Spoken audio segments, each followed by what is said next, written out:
తాగుబోతు సంఘానికి ఒక మంత్రి ఉన్నాడు కానీ దేశ భవిష్యత్తుని మార్చే విద్యారంగానికి మాత్రం మంత్రి లేడు. ఇది చాలా దురదృష్టకరం. తెలంగాణలో ఆ రాష్ట్రంలో ఎప్పుడు కూడా విద్యాశాఖకు మంత్రి లేనటువంటి పరిస్థితి లేదు. కానీ ఇప్పుడు మాత్రమే రేవంత్ రెడ్డి వచ్చిన తర్వాతకే మంత్రిని కేటాయించలేదు.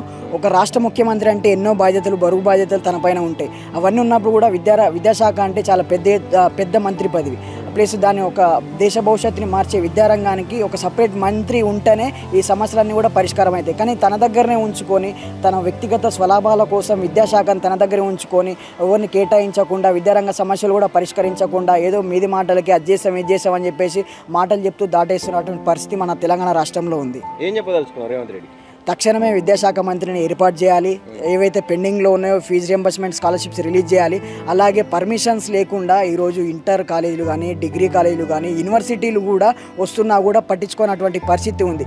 అదే ఒక విద్యాశాఖ మంత్రి, సపరేట్ విద్యాశాఖ మంత్రి ఉంటే ఇవన్నీ పట్టించుకుంటాడు. ఆ ఫేక్ యూనివర్సిటీ